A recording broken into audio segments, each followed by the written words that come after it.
coming out of caves. Xiefeng. Edited by Care. There is no doubt that the genetic engineering now underway is of epic significance and its future is immeasurable. But when we are complacent and blindly optimistic about it, believing that each moo of a field can produce 10,000 gene of grains and each fruit tree can produce 10,000 gene of fruits, that tomatoes can be bigger than watermelons and peaches can be sweeter than honey, that pigs can weigh 100 kilograms after only half a month's growth and skin and organs can be reproduced, that a new kind of medicine will satisfy people's need for food for 3 months and needed species can be cloned, and that diseases can be eradicated and cancer can be conquered to make people enjoy unlimited longevity. Who would imagine that all the devils are coming out of the caves and that we might be facing doom at any time? Genetic codes are the golden locks that maintain the relative ecological balance and stability of nature, and that prevent the devils from coming out of the caves. But once they are unlocked, the following scenes are not just to scare you because they could happen at any time. You wake up to find that some people around you have grown tails and that their features and voices have changed because they have eaten animal meat from mutant genes. You call a friend who is thousands kilometers away, but only hear chirp chirp noises coming out of your phone. You do not know that your friend has grown feathers and a beak from his mouth because he has eaten poultry or bird meat with mutant genes. You and your guests are happily drinking tea and chatting in the living room when suddenly hundreds of cockroaches, bigger than eagles, crawl in from the kitchen because they have drunk water contaminated by specific genes. You are driving your family in your car when suddenly the road ahead disappears as tens and thousands of hills rise before you. It turns out that potatoes have absorbed the soil nutrients contaminated by specific genes and are growing wildly like hills. You are sleeping soundly one night when you are suddenly awakened by the sounds of walls collapsing and sharp screams. So you open the windows and see hundreds of large rats, bigger than dogs, running through the yard and staring at you covetously. You come home from work and turn on a national television channel to watch the news, but no matter which channel you tune to, you find nothing, not even test patterns. In fact, the country has been infected with a gene that has rapidly mutated and spread, and everyone has gone mad and died within hours. You see plants growing wildly one day and learn that their reproduction and growth rates have grown faster than ants running. They spread over highways and bridges, climb mountains, float across rivers, occupy towns and cities, climb up tall trees and skyscrapers, and enter into caves and buildings, sweeping through to the ends of the earth. In places where they reach, from hill to hill no bird in flight, from path to path no man in sight. The devils are out of the caves and strange things will happen. The mortal world is no longer the one that we have known. People do not look like human, wolves are not wolf-like, and some plants grow wildly as some animals die instantly. At this point, any regrets are much too late. Perhaps people believe that through the efforts of scientists from different places, we will be able to handle the issues of genetic engineering rationally and cautiously and will not act recklessly. We can only hope. The point is that no one can be so sure that they have mastered all the secrets of gene interactions and can guarantee that there will not be gene hackers. Computer hackers can only crack passwords and disrupt programs, but gene hackers could push all of us into an abyss. In order to protect nature's ecological balance and in order to maintain our survival and development, we hope that governments and scientists who are involved with bioengineering will be extremely cautious. It would be better to suspend its development for a century than to act recklessly or to compete with each other for the most radical and extreme advancements. We must avoid catastrophes that are waiting to happen. Democracy is the pursuit of mediocrity. Xiefeng, June 23th, 2011. Translated by Transin and edited by Care. 3 cobblers could never exceed Zhuge Liang. Neither 3,000 nor even 30,000 cobblers could outwit him. When critical decisions are to be made, an individual of lofty vision and great strategies can outperform the collective decisions of tens of thousands of the mediocre. Democracy leads to mediocrity and to dead ends. We can illustrate this point by the several ups and downs of Chairman Mao Zedong during early 20th century Chinese history. June 1929. In the 7th CPC National Congress of the 4th Red Army held in western Fujian, Mao Zedong was forced to leave his position of the Frontline Committee Secretary of the 4th Red Army. November 1931. In the Southern Jiangxi meeting held in Yeping, Ruijin, Chairman Mao was mistakenly criticized by the party and was elbowed out of the Central Committee during the Soviet era. October 1932. At the Ningdu meeting, the chairman was excluded aside again and even lost his post of political commissar of the First Red Army. January 1934. During the Second Congress of the Soviet era, he was made a mere figurehead and removed from his position as chairman of the Central People's Committee. The result of these demotions was the gradual shrinking of red bases and the revolution ushered low tide, resulting in the failure of the Fifth Counter-Campaign against encirclement and suppression. The Red Army was forced to make a strategic shift to start the solemn and stirring move in the war history of mankind, the 25,000 Li Long March. The central base, personally created by Mao Zedong, was destroyed overnight.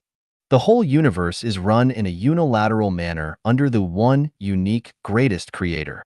It is only when all life in the universe follows the will of the greatest creator that the universe can run orderly and all life can survive and live effectively. In any other way, the universe would collapse. If a cat or dog were not convinced and cried out, "Oh, greatest creator, you have been too autocratic and domineering. The throne of the greatest creator should be shared in turns, and the greatest creator should be chosen by democratic elections from the whole universe," then all would disappear. As it is with Life Genuine. If the guide were to be decided through a democratic election and if I were not elected as such, then Life Genuine would inevitably dissolve. And if that were to happen, the hopes and dreams of all the Chanyuan celestials would become impossible to achieve. Napoleon famously said, "Nothing is more difficult and therefore more precious than to be able to decide." It is only when the chief commander makes the decisions that they can be effective and orderly. The sage embraces the one and becomes the model of the world. The greatest creator is the one in the universe. The state leader is the one in the government. The boss is the one in a company. The conductor is the one in an orchestra. This is the model of the world, and sages must comply with it. Whoever creates a business should be the boss, with all big and small decisions being made by or delegated by that boss. Question: what types of people want democracy? Answer: 8 of those types are described here. Irresponsible people. People with mediocre minds. People who scramble for power. People who do things stealthily. People who are selfish. People who shift responsibilities. People without definite views of their own.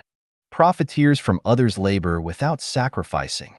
All matters, big and small, must be managed by responsible individuals. They should be the ones to make decisions within the scope of their responsibilities. There should be no arguments, debates, discussions, or consensuses.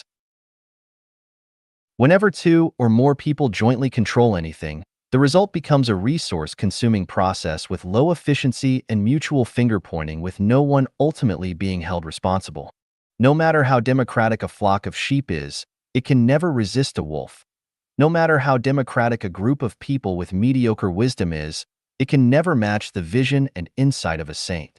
The Life Genuine era does not practice democracy, but each one has their duty and accountability. Like the 8 immortals crossing the sea, each one shows his or her special prowess. Each undertaking is in the hands of one responsible person. Others should cooperate fully and follow the exact requirements of the one in charge strictly and meticulously. If a leader cannot control their rule, but decides every affair through compromises and consolidations, then they are not being responsible and are incapable of assuming their responsibility. They are consuming and wasting everyone's time and energy, as well as their natural and human resources. Democracy always leads to mediocrity, and the wise should guard against that. But what should we do when a leader is self-willed, domineers their power, and exercises tyranny? I do not know. What do you think? 为别人而活的人最自私. The most selfish are those who live for others. Xiefeng, July 3, 2010. Translated by Treasure and edited by Care. The world always sings praises for those who live for others. Therefore, the world is full of lies and deceit. Those who claim to live for others are selfish and hypocritical. They are criminals. Everything and every life must maintain its individual character. This was the intention of the greatest creator when all was created. It is wrong for the peach tree to live for the grapevine instead of producing peaches, as not only does it lose its value as a peach tree, but it also interferes rudely with the nature and freedom of the grapevine. To be a human, one should first cherish themselves and promote their own nature and personality. If not, they disobey the will of the greatest creator. Every molecule must maintain its structure. It must be selfish, or the universe will regress to its random state. Every life must struggle to maintain itself, or they would go extinct. Every person must ensure their own survival first, or the devil wins. It is a fact that very few people live completely for others, but for themselves by nature. Anyone who claims to live for others is lying and is concealing their true, selfish nature. Is there an emperor who lives for the people within his jurisdiction? No, none. Is there a parent who lives for their children? No, none. Did Christ Jesus and the Buddha Sakyamuni live for others? No, not at all. As the guide of Life Genuine, I keep myself busy with the creation of the Life Genuine era. Do I do it for others? Not at all. I do this for my own achievement. As long as the reason for living is spelled out for everyone, we find that people live for themselves. What kind of people claim to live for others? Those who are false, crafty, incompetent, and without a sense of independence.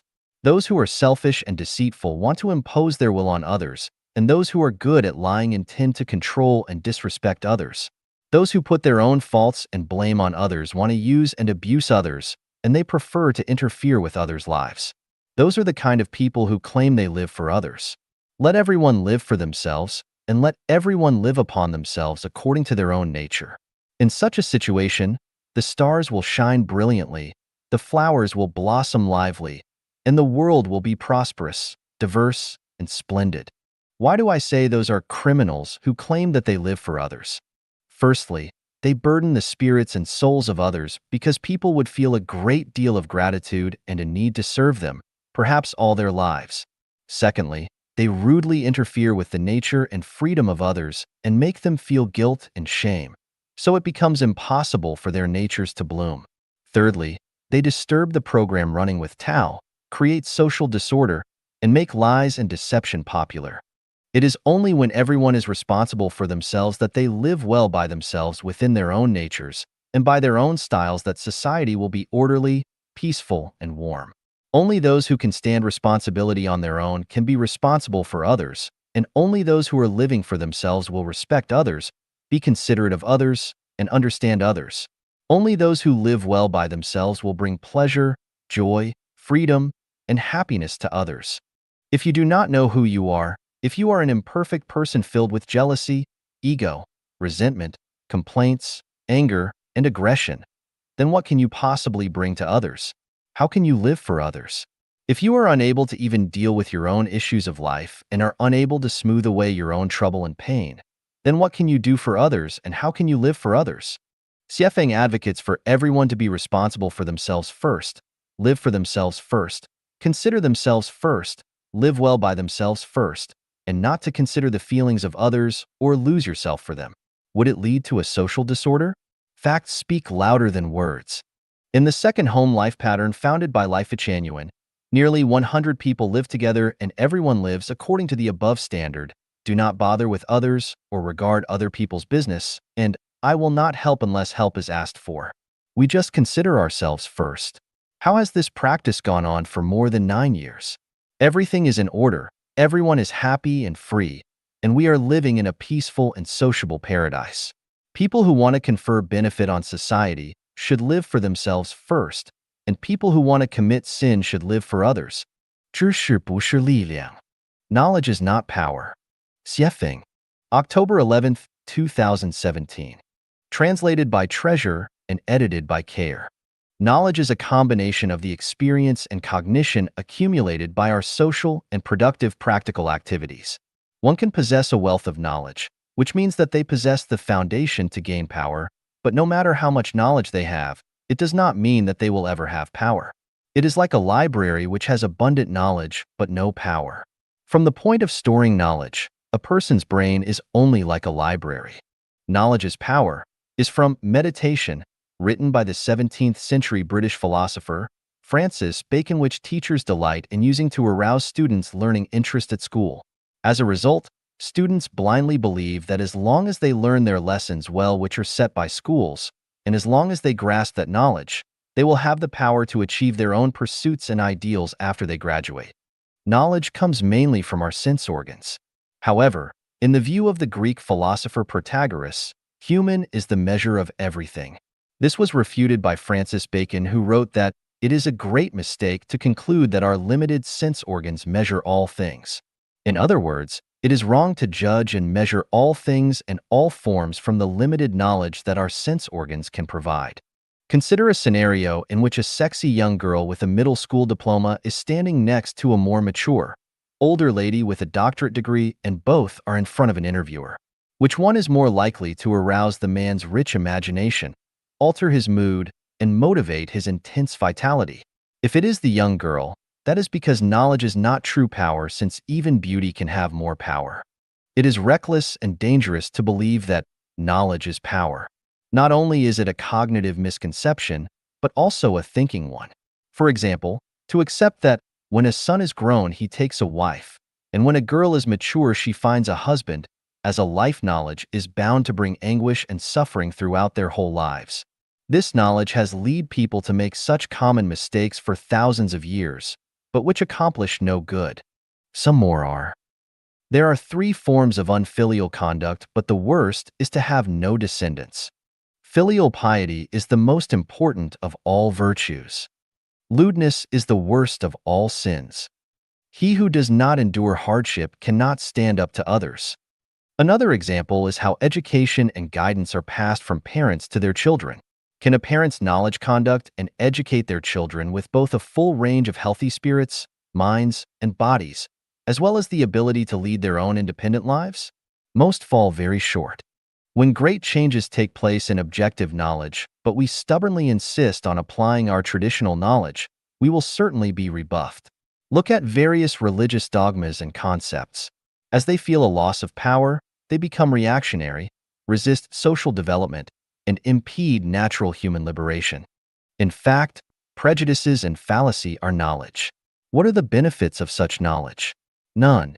Our most powerful intellectual force is the power of flexible and tactful thinking. I believe firmly that Albert Einstein's power came not from his knowledge, but from his thinking. How would I perceive the universe if I were riding on a beam of light? Those who read more and get more diplomas and more experience, but form rigid ways of thinking, have rarely been found to wield much power. Lasting power comes from neither knowledge nor from powerful economic strength and national defense forces, but from sincerity, kindness, virtue, love, faith, and honesty. Sincere deeds have power, kind behavior has power, things of virtue have power, love is a powerful force, honest quality has power, people who keep their words and their faith have power. Conclusion. Knowledge must be learned and accumulated, but knowledge has limitation, danger, and can be reactionary. Never believe blindly that having knowledge is synonymous with having power. Rather than spending your precious time on chasing knowledge, you would be well advised to concentrate your efforts on sincerity, kindness, virtue, love, faith, and honesty, for those are the people who will enjoy lasting power. Meanwhile, take pains to develop your way of thinking by never spending time and effort reciting your former knowledge, or stubbornly judging and adapting to a changing, living reality with dead, prejudicial knowledge. 思维是一种法力. Thinking is a magical power. 写feing.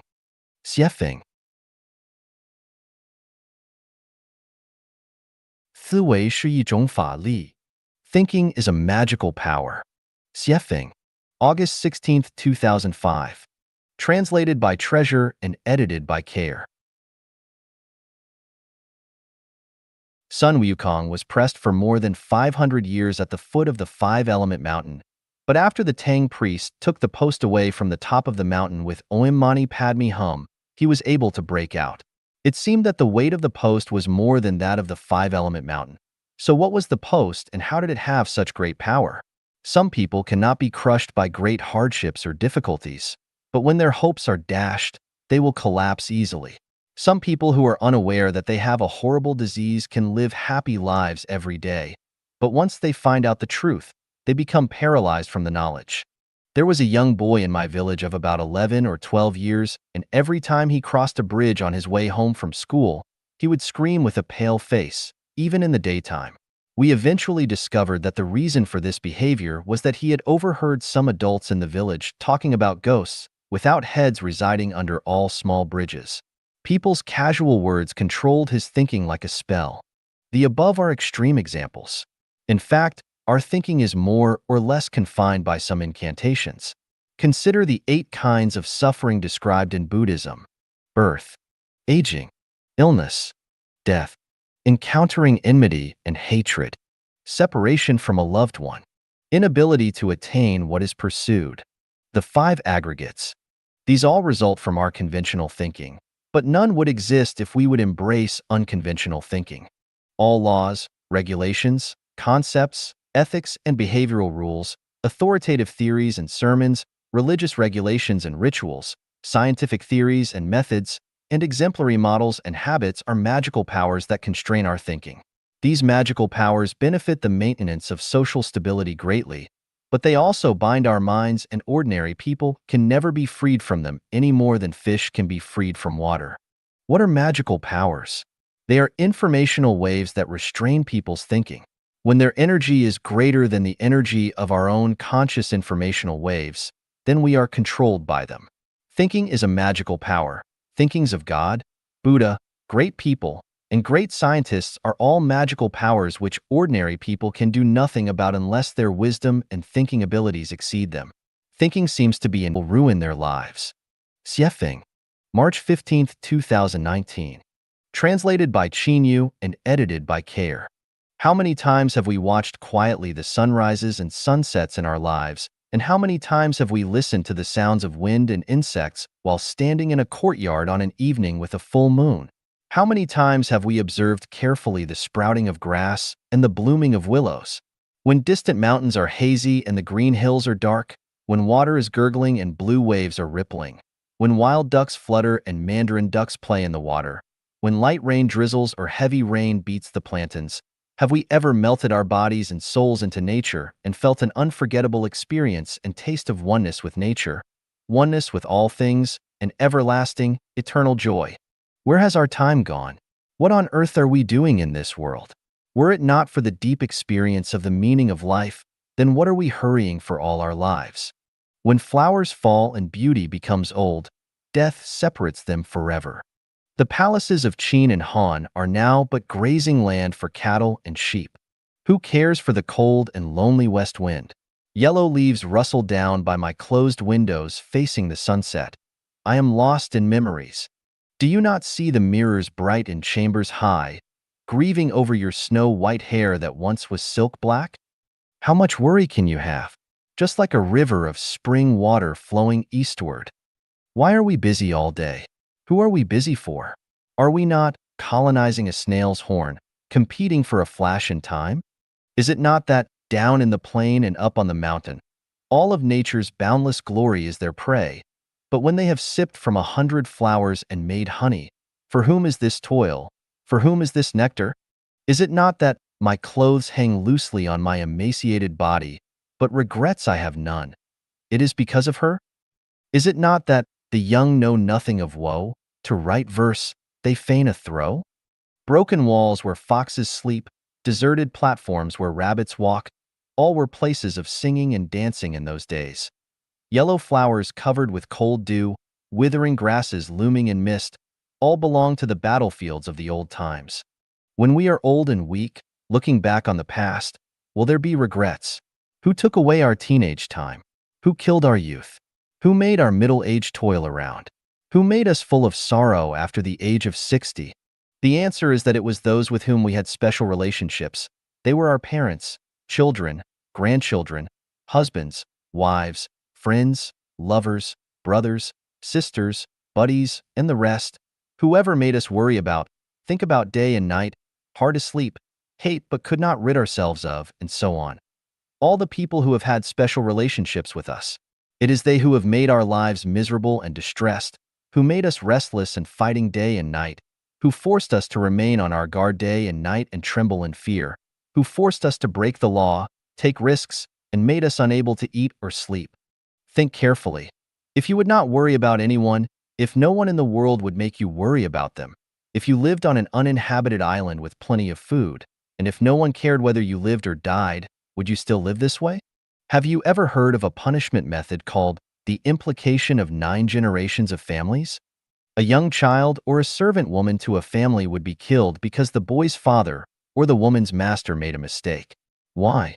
Because this child had a special relationship with his father, or this servant had a special relationship with her master. That is the reason that they would be killed. Have you heard of landslide-style corruption? A provincial governor was arrested, and everyone who had a special relationship with and was implicated with them was also imprisoned.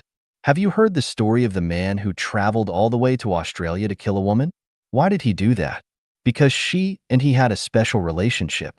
Once you have a special relationship with someone, their food, clothing, shelter, transportation, life, aging, illness, death, love and hate, frustration and adversity, violations of the law and nightmares, sighs and groans, and pains and itching will all be closely related to you and involve your mood and state of mind to affect your future.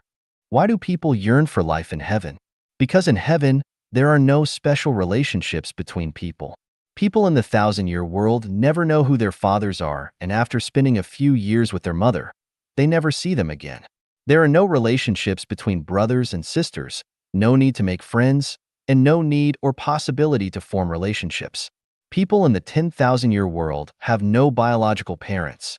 On the celestial islands continent, no special relationships exist between any two individuals. People are keen to build relationships, develop connections, forge friendships, bond with lovers, and form buddies, but in my opinion, they are looking for trouble, pain, anxiety, and sorrow. In a word, they are looking for death, the death of life in the kingdom of heaven. That is to say that once a person begins to form special relationships with others in their consciousnesses and actions, whether they are of emotions or interests, the person will gradually drift away from heaven. Then, is there any way or mechanism to make everyone live happily and beautifully without having special relationships? Yes. Were this not so, I would not dare to say this, but I am also afraid of being scolded by people. 促人奋进是魔鬼的伎俩. Pushing people to forge ahead is doing the devil's trick. Xiefeng, December 26, 2018. Translated by Qinyu and edited by Care. The kind of individual that each person is and how many blessings and sins they will enjoy throughout their lifetime is a definite number. What kind of achievements each person will rise to is a certainty, whom each person is destined to meet and fall in love with, and who they will encounter and torture are all part of their life's trajectory. Whether you want to be a singer, a politician, a scientist, an artist, a high-ranking official, have lots of wealth, a thief, a beggar, or whatever else has already been written into the script. You cannot just be whoever you want to be. Similarly, who can become a celestial being or Buddha, who can become a monster or demon, who will fly to heaven, and who will fall to hell have long been decided. When a person gets sick, what kind of diseases they will have when they will be born, and when and how they will die have all been determined in the process of life.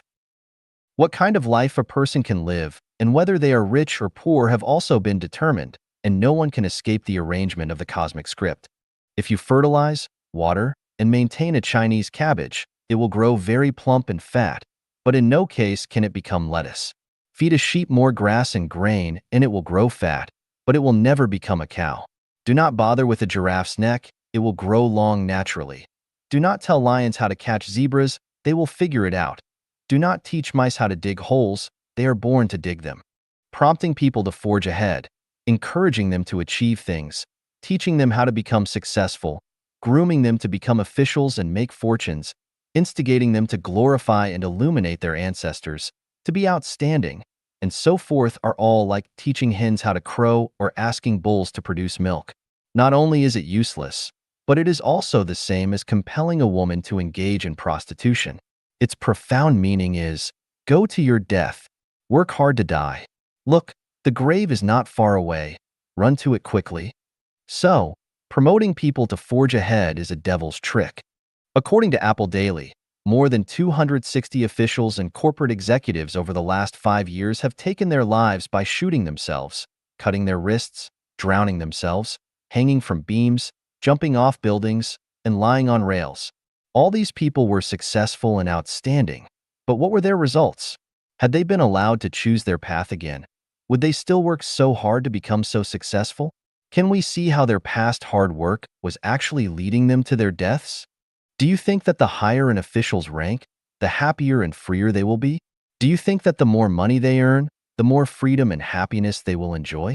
Do you think that becoming the chairman of a board or a president is joyful? Do you think that the more powerful and capable people you associate with, you will have a better and more satisfactory life? Wrong. The more you possess, the more troubles and pains you will have. Barefoot people and those who wear high-class leather shoes, who are happier? Children with bare butts playing in the mud and those who practice hard, dress in fashionable clothes, and play pianos on stages, who are happier? I used to live in Binka, the most backward area of Zimbabwe, Africa, where most children do not wear shoes. Under the moonlight at night, in the middle of dozens of simple thatched huts, there were bonfires with young people beating drums. The children were jumping and laughing around those bonfires, and a few thin dogs were running around and barking. At that moment, I understood what happiness meant. I lived with a primitive tribe in the Pacific island nation of Vanuatu. During the day, many people would sit or lie down chatting in shabby houses with air leaks on all sides, or sit or lie down drinking tea in the shade of the outdoor courtyard. They live like this for more than half of each year, and who can say that they are not happy? It is said that a wealthy person once came to relax in a seaside resort. They saw a fisherman lying on the bow of his boat every day enjoying the sunlight after having caught only a few fish. The wealthy vacationer felt that this was a waste of good time, so they showed kindness and went to teach the fisherman how to succeed. They told the fisherman that he should hurry up every day to catch and sell more fish, and then if he got enough money, he could form a fishing team to catch even more fish, and then he could set up a fish processing factory. In this way, in a few years, the fisherman could become wealthy and successful. The fisherman asked, "What would I do if I become wealthy?" The rich one replied, "When you have money, you can come to the beach to enjoy your vacation like me." The fisherman asked again, "What do you think I am doing now? Why do you want to forge ahead? Why do you want to be diligent? Why do you have to work hard? Why do you want to be a winner? Is it not good enough to just live in compliance with nature? Life only lasts for 100 years, if that. Playing in the mud in childhood, chasing members of the opposite sex and playing around in your early youth, going to school when you were young, falling in love and working in your prime, drinking tea and chatting when you are old, and watching flowers bloom and fade in your old age. Is this not a good life? Mice dig holes, cats catch mice, seedlings strive to grow, and fruit trees bear fruit. But what about people?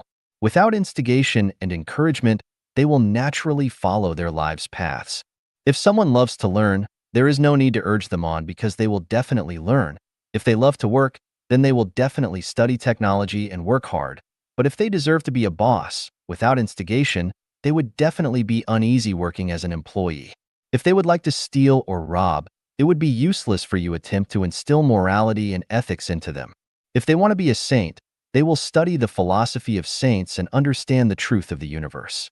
It is a waste of effort for you to attempt to bring a saint into the world. If they want to become a celestial being or Buddha, they will naturally look for the environment conducive to that end, and nothing can stop them. 20 years ago, I read Napoleon Hill's The Complete Book of Success. I became very ambitious and wanted to earn more money. As a result, I was deceived and defrauded out of more than 400,000 RMB yuan. From then on, I have hated success. For more than 20 years, I have been studying and finally found that promoting people to forge ahead is the devil's trick. Someone might ask, "You, Xiefeng, write articles day and night to create Life-Chanuan and Chanyuan homes. Are you not working hard?" My answer is that I love it. No one urges me to do it. I would like to be like this, but if someone urges me to work hard, I will tell them to go to hell, you a better. Can a hen lay eggs if she has none in her belly? If she has eggs in her belly, can she not lay them? 花心之心最真心. An amorous heart is the truest heart. Xiefeng, March 11, 2019. Translated by Qin Yu and edited by Care. People are amorous, so amorosity is the true color of the human heart. Forms give birth to souls and souls give birth to all phenomena. For either a beautiful woman facing 10,000 handsome men or a handsome man facing 10,000 beautiful women, 10,000 infatuations will blossom. The world praises the love of loyalty and concentration, but in fact, this is not in line with reality. It goes against people's hearts. The human world has created monogamy where one man and one woman are expected to love each other throughout their lifetimes. But this does not match the human heart. From the perspective of human nature, a man will never love only one woman throughout his life, and a woman will never want to eat from only one apple tree throughout her whole life. The reason why today's world is filled with worry, pain, anxiety, and sorrow is that people have not returned to their Tathagata nature. Amorosity is the Tathagata nature. The true color is the Tathagata nature. People hide behind masks, so how can they not worry and hurt each other? Not only do people wear their own masks, but they also maintain and praise them and threaten and induce others to wear them, kidnap the Tathagata nature with morals and ethics, and create religious doctrines to restrict people from showing their true colors. This is all really terrible. Where there are chronic sicknesses, there are no dutiful children at bedsides. This is reality, but why have people praised and maintained filial piety for thousands of years? Why have they not faced reality? Most children and grandchildren are unreliable. Very few are reliable. All men long for immortality, yet having sons will not achieve this.